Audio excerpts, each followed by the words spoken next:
Hello, hello Business Network, j'espère que vous allez bien. Donc du coup, on a un petit peu modifié l'emploi du temps, mais de toute façon, je pense que beaucoup vont le regarder en replay.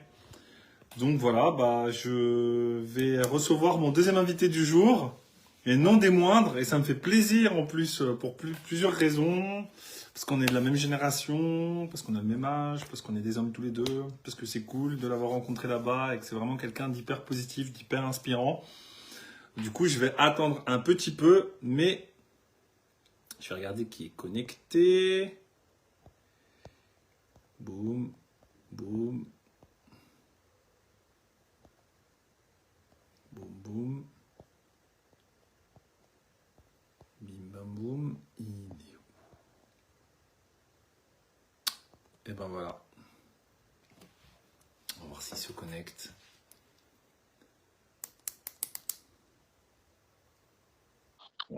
Ah, le voilà. Je suis là, bonjour tout le monde. Hop, je me suis connecté, j'ai pris la main, je me suis connecté en direct. Comme ça au moins j'étais sûr d'y arriver. T'as raison. Ah, on enchaîne les lives aujourd'hui. Toi, en plus, je sais que tu viens d'en terminer un dans ton groupe là. On vient d'en terminer un juste à l'instant, exactement. Juste le temps de boire un verre d'eau, comme tu m'as dit, et c'est parfait, Ah on oui, y est. bois un verre d'eau, j'ai compris. J'ai dit bois un verre d'eau, c'est clair. C'est Bon, ça. bah attends, ça va. En plus, t'as un truc de prévu juste après. Ouais, tout à fait, j'ai l'anniversaire de mon petit neveu, et donc voilà, c'est pour ça, ça promet encore une soirée, c'est pas terminé.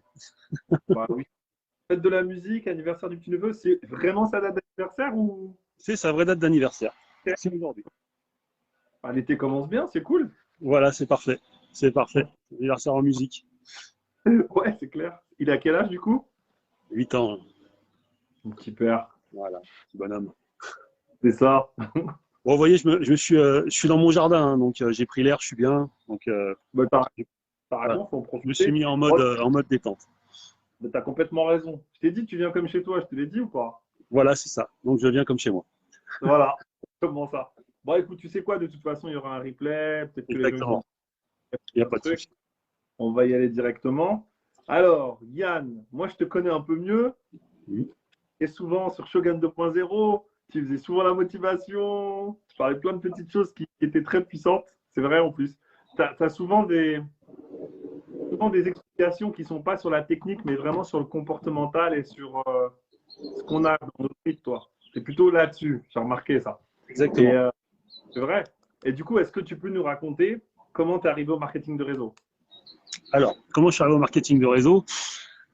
Pour toutes les personnes, voilà, les personnes qui ne me connaissent pas, je m'appelle Yann, j'ai 44 ans et je travaille donc avec ma femme, avec Célia. Et il s'est passé une chose en février 2019. J'ai complètement bifurqué. J'ai planté ma boîte. J'étais à mon compte. Hein, j'avais une entreprise dans la publicité. J'ai planté ma boîte en 24 heures et j'ai pris cette fameuse mallette à 79 euros à l'époque. Célia m'a rejoint un mois après. Et du coup, on s'est mis à travailler tous les deux. Voilà, complètement. On s'est mis à travailler tous les deux. On s'est dit, tant qu'à faire, autant faire l'aventure tous les deux. Et puis on a bossé, bossé, bossé. Il y a beaucoup de gens qui nous ont rejoints, c'est-à-dire qu'en très très peu de temps, en l'espace d'un mois et demi, on faisait un équivalent d'un améthyste. Donc à l'époque c'était le Star. Et on a fait ce statut-là et après ça s'est enchaîné très rapidement. Et voilà, et ça fait 2 ans. Ah, Voilà, mais c'est cool. j'étais pas du tout dans le marketing de réseau. Il faut quand même savoir que j'étais pas du tout dans tout ça. Célia, oui, effectivement, elle était dans ce domaine-là, mais moi, j'étais pas du tout dans ce domaine. J'avais peut-être 200 amis sur Facebook. J'étais super timide, j'osais pas parler. Et aujourd'hui, ben voilà, c'est l'activité de tous les jours et on s'éclate. Bah ouais. Et tu faisais quoi exactement dans le secteur de la publicité, toi, du coup? Alors, je faisais tout ce qui était enseigne, publicité sur véhicules, publicité sur transport urbain. Donc, j'avais à peu près une soixantaine de dépôts sur la France, avec des bus et des cars, notamment les bus de Montpellier, par exemple. Et, Ok. euh, et puis voilà, et puis j'ai tout arrêté du jour au lendemain, comme quoi tout, on peut faire en un claquement de doigts comme ça, on peut basculer et changer notre vie comme on a envie. Surtout quand on a envie et surtout si on veut le faire. C'est important. Et ça te faisait combien de temps de. Tu travaillais combien d'heures par semaine avant? Je faisais entre 60 et 70 heures par semaine. Ouais, ok. C'est une bonne question, tu vois. C'est une bonne question, ça. C'est une bonne question, exactement. Je vois où tu veux en venir, Vincent, parce que je trouve ça très important. C'est-à-dire qu'aujourd'hui, quand on dit qu'on est artisan, on passe beaucoup de temps sur la route, on passe beaucoup de temps sur les chantiers, on passe beaucoup de temps à faire les papiers. Et avec tout ça, en fait, on dépense de l'argent. Et à la fin du mois, en fait, on fait le ratio de ce qu'on a dépensé pour en gagner et il n'y a pas photo. Aujourd'hui, notre activité est juste merveilleuse parce qu'on peut se permettre de travailler de n'importe où, n'importe quand et pouvoir gagner de l'argent sans forcément en dépenser. Et ça, c'est juste le calcul idéal. Ok.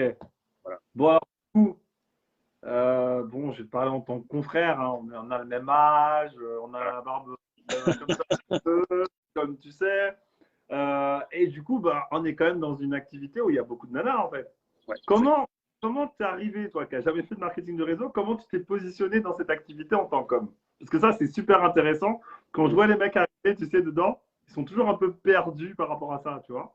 Alors, je dirais qu'il y a une phrase importante à dire, c'est qu'il faut mettre son ego de côté déjà dans un premier temps, mettre son ego de côté, mettre ses poings dans les poches, dire oui, effectivement, on est dans une activité où hommes et femmes, entre parenthèses, travaillent ensemble. Ouais. Et moi aujourd'hui sur l'activité, par exemple à la maison, c'est là avec beaucoup plus de recul et d'expérience sur l'activité, moi pas du tout. Donc j'ai mis j'ai mis ma langue au fond de ma bouche, j'ai pas parlé, j'ai écouté, j'ai regardé comment elle faisait. Et ça a Ouais. été ma meilleure prof en réalité. C'est pour ça. Et je dirais toujours que les hommes qui rentrent dans cette activité, il y a un ego à mettre de côté. Et vraiment, je pense que la chose la plus importante aussi, c'est d'être un caméléon. C'est-à-dire qu'il faut s'adapter à toutes les situations. C'est-à-dire qu'on n'est pas on n'est pas dans un club de foot, on n'est pas dans un club de rugby. Là, on travaille avec des produits fabuleux, on travaille avec des femmes. Et c'est important justement de pouvoir avoir un œil non pas critique, mais un œil justement où on peut conseiller et qu'il n'y a aucun doute sur quoi que ce soit. C'est qu'aujourd'hui, un homme peut très bien conseiller du maquillage, du parfum, de la crème pour le corps, etc.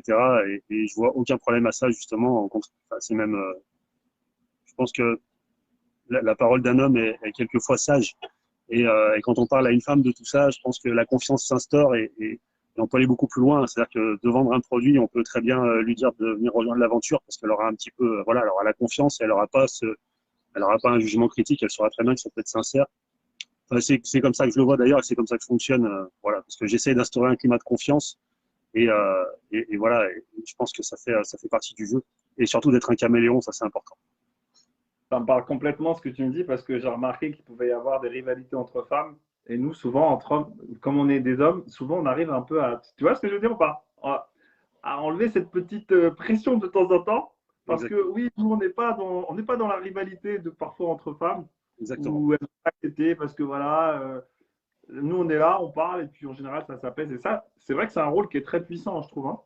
Exactement. Donc c'est vrai que c'est là et là aussi je joue ce rôle aussi sur le job à la maison, le job en couple où ce job-là est très important aussi puisqu'il faut avoir chacun sa partie, chacun non pas son camp mais chacun sa spécialité et chacun son envie de faire des choses et je laisse Célia à sa spécialité, moi j'ai la mienne et on travaille comme ça. On n'a pas des sacs de sable avec des fusils au milieu de la maison, bien au contraire. Et ça, c'est juste génial. Mais encore une fois, il faut pouvoir le supporter. Encore une fois, il faut pouvoir mettre son ego de côté. Et encore une fois, il faut pouvoir être à l'écoute et pouvoir regarder la personne avec qui on travaille et pas se prendre la tête. C'est le principal. Ouais, c'est sûr, c'est sûr. Ok, ok. Donc, super intéressant. Tu vois, je fais des lives qui n'ont rien à voir. Tu vois, c'est Ouais. super intéressant. Ok, ok. Et alors, du coup, est-ce que tu avais une crainte quand tu as commencé cette activité, justement, par rapport à ça? Ouais, Par j'avais rapport... une crainte Ouais. énorme, une crainte du jugement. C'est-à-dire que je suis un ancien timide. J'avais peur de parler devant les gens. Aujourd'hui, j'ai Mm. plus peur du tout. Aujourd'hui, je m'éclate même. On était en plein confinement et je me disais c'est dommage de ne pas pouvoir faire des événements avec 200, 300, 500, 600 personnes. Et aujourd'hui, j'ai qu'une hâte, c'est pouvoir qu'on puisse se rattaquer tous ensemble des événements comme ça et pouvoir se Ouais. rencontrer, partager et pouvoir en fait, et moi personnellement, sur mon combat personnel, de pouvoir aller beaucoup plus loin sur cette peur des autres et la timidité que j'avais, que j'ai plus d'ailleurs, parce que pour moi, ça fait partie. Et, et, et, En tout cas, je ne l'ai pas ça, senti. Quand on a parlé à la fois, je ne l'ai pas senti. Non, mais souvent, tu te Ok. dis, voilà, tu vois, le gars, voilà, il est tatoué, il a une barbe, il a 44 ans, mais ça n'empêche pas qu'on puisse être timide et qu'on puisse être très réservé quand on est en grand comité. Et justement, c'est Mm. cette peur à casser, c'est cette peur à mettre de côté. Justement, on peut se servir de cette peur justement comme un atout et comme une force. Voilà. Yes. C'est quoi le moment le plus fort depuis que tu as démarré l'activité? Partage-nous ton moment le plus fort. Le moment le plus fort, euh, je vous dirais que ça a été un passage du Saphir. Ça a été le passage du Saphir où avec Célia, on était là, on avait des amis à la maison et on était beaucoup plus sur notre téléphone, axé sur notre téléphone qu'évidemment avec nos amis, puisqu'on était quand même, je dirais, au taquet sur ça. Et ce moment, en fait, où à 23 heures, le Saphir est passé et que on a eu ce moment, en fait, ça a La commencé à relation. taper très fort. Alors, il y a eu ce moment-là, il y a eu ce deuxième moment aussi, le passage à l'Emerald, où ça a été tellement fort, en fait, que bah, sans filtre, hein, voilà, je vous le dis franchement, on s'est mis à pleurer tous les deux sur la Ah terrasse. oui, je m'en doutais. Ouais, tu dis, c'est pas possible, quoi. C'est un truc de Voilà, fou. c'est là où on voit que cette activité, elle est puissante, parce que du coup, Mm. on peut évoluer très rapidement. Et puis c'est un peu un ascenseur émotionnel. Je me rappellerai toute ma vie voilà, de ce passage à l'Emerald, où Célia, elle me dit, regarde, il reste 107 points, 107 points. Et on voit le back-office qui met une barre à zéro, et on se dit, ça y est, enfin, la barre, et on se dit, ça y est, le passage est là, le statut arrive, et quand il s'affiche, on a fait qu'une chose, on a pleuré tous les deux, on s'est dit, c'est pas possible, et on l'a fait. Et, euh, et voilà. Et voilà. Et c'est juste Ok. énorme. Voilà. C'était un passage très, très, très fort. Bon, je suis obligé de te demander ça, mais en même temps, je sais que tu allais le faire. Si tu avais 3 conseils à donner, tu donnerais quoi comme conseil? Trois conseils, Ouais. trois conseils forts. Mhm. Je dirais le premier, la persévérance. Celle-là, ce mot-là est très très fort. La persévérance, c'est quelque chose qui amène tout, qui amène le courage, qui amène voilà, on remet en cause en fait nos émotions et nos pensées. Euh, je pense qu'il y a aussi une chose qui est importante aussi, c'est le respect. Voilà, le respect aussi, c'est une grosse valeur de pouvoir avoir du respect pour les personnes qui nous entourent. Et si on est respectueux, forcément, les gens le sentent et viennent à nous beaucoup plus facilement dans nos paroles et dans nos actes. Et, euh, et il y a aussi une chose aussi qui est très importante, et moi j'ai mis à contribution et je l'ai mis en marche beaucoup de fois, c'est la bienveillance. La bienveillance est énorme parce que bien souvent, quand on commence à avoir un accès et un statut leader, j'aime pas dire ce mot-là parce qu'on s'autoproclame pas leader. Hein, c'est les personnes autour de vous qui vous disent que voilà, tu es leader, tu es une personne, voilà. Et la bienveillance rentre dans ce jeu-là. C'est-à-dire que Mhm. si on est bienveillant, on pourra accompagner les personnes, on pourra les accompagner, on pourra les conseiller, mais on va pas les orienter en fait. Voilà, faut pas que ce soit faut pas donner d'ordre en fait, c'est ça. Et la bienveillance est ici justement c'est un outil qui est très très fort parce qu'avec ça on peut faire des choses magnifiques. Voilà. Bon, quand vous avez sorti vos améthystes là les dernières fois, Ouais. ça t'a fait pareil que quand tu as passé ton émeraude, j'ai l'impression. Ouais, en fait j'étais même tellement excité qu'on dormait pas la nuit et je regardais le back office toutes les minutes pour me dire ça y est, ça arrive, et ils y sont, ils vont y arriver. Et quelque part par là, c'est leur victoire, mais c'est la nôtre aussi parce qu'on est tous ensemble et c'est juste pouvoir, enfin, c'est énorme justement de pouvoir accompagner des personnes qui évoluent, Mhm. qui évoluent aussi bien personnellement que professionnellement. Alors oui, le passage à la métisse, c'est un passage, hein, on va dire, c'est en quelque sorte comme sur un niveau ou un mètre. Voilà, c'est Un jalon. une barre. Voilà, on se dit on arrive à la métiste. Mais pour nous aussi, c'est une victoire, effectivement, de pouvoir les accompagner et pouvoir se dire ce sont des personnes qui réussissent et qui ont trouvé leur voie et ce chemin justement de réussite et de se dire que c'est illimité. Voilà. Mhm. Ah, mais j'ai vu, j'ai vu. J'ai vu, on en avait reparlé et tout, et tout. Ouais, ouais, je me souviens. Je voyais Célia qui disait, ah, je peux te dire, on était comme des fous, on les a pas lâchés. Fallait qu'ils la passent. Je me souviens de ça.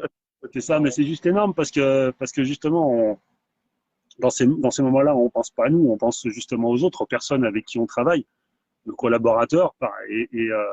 Alors moi, je dis pas filleule, marraine, parrain, je parle pas, généralement, j'évite ces mots-là. Je parle vraiment de personnes, des collaborateurs et des partenaires de travail, parce que pour moi, ce sont réellement des collaborateurs, ce sont des personnes qui sont indépendantes, qui travaillent pour elles et qui ont, qui donnent aussi des conseils et leurs avis en fait sur la construction de l'avenir tous ensemble.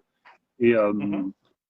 et puis aussi, oui, partenaires et collaborateurs. Pour moi, c'est des mots très très forts. Et ces personnes-là, bah, je suis super excité de les voir passer les statuts. Voilà, ça m'excite à 10 000 parce que c'est une réussite pour tous en fait.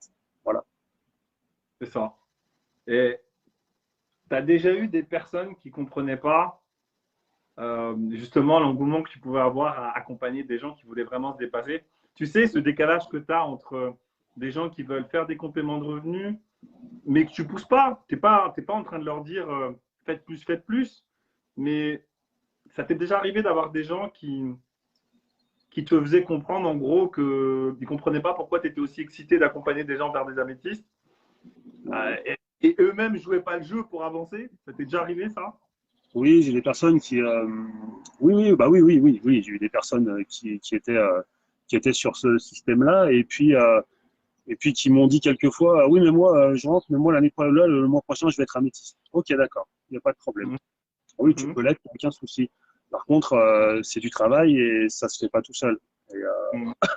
Et, Mhm. bien souvent, je dis, voilà, tu as une formation et une technique et une marche à suivre. Si tu suis cette Mhm. marche, tu vas y arriver. Et puis, effectivement, tu as des gens qui vont dire, ah, mais moi, j'y arriverai jamais. Moi, je veux 200, 300 euros par mois. J'irai jamais plus loin. En fait, ces personnes ne sont pas forcément prêtes. Mhm. Ces personnes ne sont pas prêtes à aller beaucoup plus loin. Donc, je les pousse pas. J'ai pas envie de les pousser parce que je veux pas les faire paniquer. Je veux pas apparaître comme quelqu'un qui dit vas-y, vas-y, vas-y, vas-y. Ouais, C'est pas le but. C'est pas mhm. le but. Et souvent, On est c'est la d'accord. personne qui dit ça y est, je suis prêt. On y va. Tu vois? C'est ça. Voilà. C'est ça. Et là, bah, tu sais que la porte est ouverte et bah, à partir de là, tu peux y aller et tu peux commencer à aller un petit peu plus loin avec les personnes. C'est clair. Dernière chose, après je te laisse Pas de partir souci. Il y a toi. projet. Euh, c'est quoi ta journée type à toi hier? Ma journée type, Ouais. bah, c'est aléatoire. Je te dirais qu'aujourd'hui, je suis pas la personne avec Célia. On n'est pas les personnes où on gère, où on se fait un planning très très fort et on se dit on fait ça, on fait ça, on fait ça, on fait ça. C'est-à-dire qu'en fait, on laisse libre cours à l'imagination. Si on a des choses à faire, on les fait parce qu'elles sont planifiées. Après, quelquefois, on laisse aussi l'imprévu prendre le dessus. Ça, c'est très important. C'est-à-dire pouvoir recevoir Mhm. un coup de téléphone alors qu'on n'a pas le temps, on le reçoit, on le prend quand même. Euh, et puis aujourd'hui, effectivement, on a quand même une part importante de gestion d'équipe. Ouais. Voilà, une part importante de gestion d'équipe. Ça m'empêche pas aujourd'hui de pouvoir parler de l'activité et de parler des produits à tout le monde, puisque même quand je vais à Casto acheter quelque chose, et bah, du coup, je parle de l'activité, même au vendeur qui m'a vendu une boîte de vis. Donc voilà, je reste aussi focus sur ça, mais aujourd'hui, on passe beaucoup de temps effectivement à la gestion d'équipe. Voilà. Tu es Voilà. d'accord avec moi qu'au bout d'un moment, parler du business, en fait, on ne le fait même pas. C'est une déformation professionnelle. Au bout d'un moment, on s'en rend même pas compte. Exactement, exactement, C'est une exactement, discussion autre, quoi. Hein. C'est pas. exactement. C'est une discussion comme une autre. C'est moi pourtant qui étais vendeur chez Darty, hein, je sais exactement la recherche des besoins des clients, Hein. l'approbation, la conclusion, etc. Et du coup, je mets pas du tout en application cette technique-là. Je pratique même le désintéressement, c'est-à-dire que attention, le mot est fort, mais ce mot est très important aussi. Le désintéressement, c'est vraiment parler de l'activité, mais à un sens où la personne va vous poser des questions et on n'est pas là en fait à lui donner des infos. Elle va vous poser Je fais ça aussi. et puis voilà, et puis Ça agace les gens, ça. Après, c'est du ça. coup, ils veulent encore plus. C'est. Ils ont envie, ils posent des questions, on leur donne aucune info, mais c'est eux qui vous posent des questions et ça c'est juste très fort parce que l'intéressement c'est une technique qui est très forte et qui est à l'encontre du commercial. Voilà. Bien sûr. Exactement. C'est vraiment un truc, ouais, je comprends complètement. C'est vraiment un truc et j'en ai beaucoup qui sont dans mes équipes grâce à ça. Et je les ai fait péter un câble, vraiment. Mais c'est limite, en fait, tu la disqualifies. Et en fait, la personne, elle veut se qualifier. Donc forcément, elle est motivée. Elle veut tout savoir, elle veut tout comprendre. Elle dit, je veux démarrer. On connaît, ouais. On connaît ça. Exactement ça. C'est-à-dire que moi, je suis. Après, le mot est fort. Hein. Moi, je pratique le désintéressement et la technique à l'arrache. C'est-à-dire que je prends aucune technique. C'est-à-dire que je m'adapte en fonction de la personne que j'ai en face de moi. Voilà. Voilà. C'est très bien. Pour un ancien vendeur, je fais tout l'inverse. Mais On en a eu marre. On a quitté la banque parce qu'on en a eu marre, en fait. Là, oui, c'est ça.